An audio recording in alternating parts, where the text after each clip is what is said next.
So I'm Alan Jagolinzer. I'm the professor of financial accounting at the University of Cambridge Judge Business School, and I'm going to take about 2 minutes to talk a little bit about the patterns I observe where disinformation campaigns are undermining democratic institutions.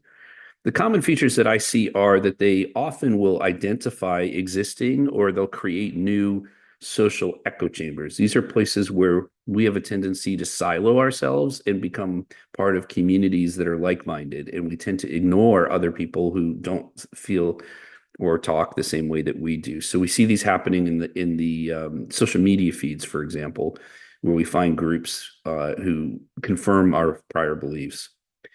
Within them, we see this pattern of identifying audiences who actually hold legitimate or perceived grievance. These are people who feel upset about their circumstances. Often this is financial. They feel left behind by the financial infrastructure. They're struggling because of real world issues, and or they think there are problems that may not actually exist, but they've been told that those problems exist, often perhaps with even immigration.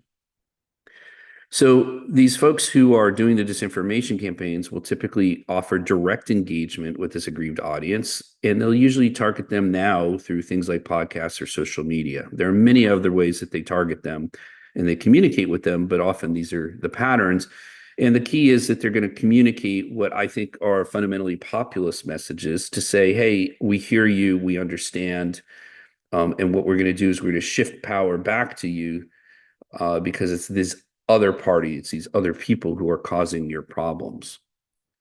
So one definition of populism, and there are many, comes from Stanford political scientist Fukuyama, who basically says that there's a politician who has direct charisma and connects to the people, and you'll often hear the populists use the term the people, we the people, and it allows them to say, hey, I'm here to support you. I feel you, I understand you, and I can help you. Well, that may actually be in some cases legitimate, that they actually do care about the people. In other cases, it's not legitimate, and they're just using this notion in order to gain power. It presents a challenge to democracy in many cases because they tend to be anti-institutional. And so what they'll do is they'll say, hey, the current existing system doesn't help you. And so we're going to kind of take this apart, and I'm going to be sort of the determinant, or I'm going to be the one who fixes everything for you. And you can see autocratic roots developing in that messaging. One example here recently of this perceived grievance is an actual grievance, legitimate grievance, was with Steve Bannon. He recently did a podcast with the New York Times, and this is very recent, in fact. And one of the things he discussed is that he was able to launch a lot of his populist movement around the fallout of the bank crisis. And so he basically said in this podcast, quote, "It's one of the greatest financial scandals in the history of the country. Nobody was held, none of the crooks and criminals that did this were ever held accountable. And when I say crooks and criminals, I mean the top accounting firms, the law firms, the entire establishment. None of the elites in this country were ever held accountable for it." And so that lit a fuse that went off. And the idea here is that there is legitimate grievance around the way the bank crisis was handled, that the people who have power in the economy and people who have power in politics didn't handle it properly. And so people who are the people, the normal people, if you will, are aggrieved, and they should be able to take control back, or at least address the grievances. He also has this notion about direct engagement with the aggrieved audience, and he says, quote, "The messaging needs to grab people viscerally." And I found that to be a profound statement, because viscerally means in a way that is based on deep feeling and emotional reaction rather than on reason or thought. So it's an emotional discussion here that they're bringing to the aggrieved parties, not necessarily a logic-based one. So it's not necessarily one about, here's sort of solutions and here's what we can do. It's more about emotions and about stirring up that emotional angst.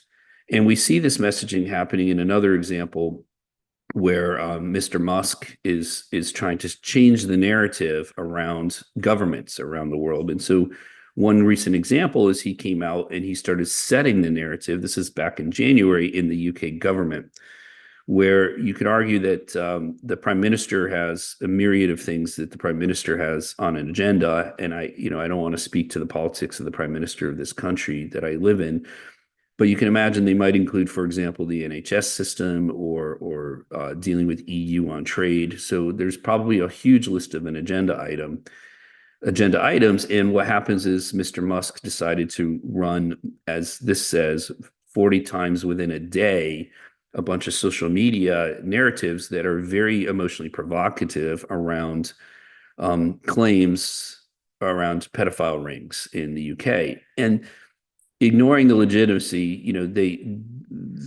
a lot of literature suggests that these are false claims from Mr. Musk. But the point here is that it's emotive, and it set the narrative, and it forced the UK government to respond to this specific narrative instead of addressing the other things. And so it's an emotionally, viscerally emotional topic, whether it's legitimate or perceived, on a grievance that is setting, for that window of time, implicitly setting the agenda for the UK government, or at least the highest levels of the UK government. And that's just illustrative without weighing in on the merits of that claim.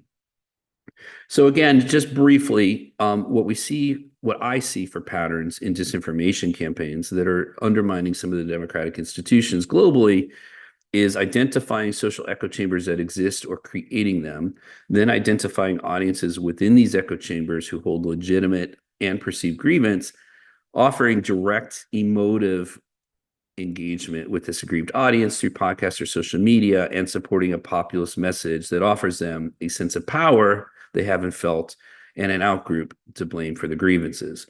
If one were to suggest some interventions here, it would be to actually have similar conversations around the grievances with the same people. I sense that some of this is, in fact, legitimate grievance, and even the perceived grievance is something to talk about. And I think perhaps having similar conversations with them that do actually bring in a sense of power, a sense of shared power, and a sense of equity claim into how we would resolve some of the grievances, I think would actually potentially be a helpful intervention. And so this is something that I just thought would be interesting to have for a discussion point. But I think mostly it's to illustrate the patterns of how some of these disinformation campaigns are operating from my perspective.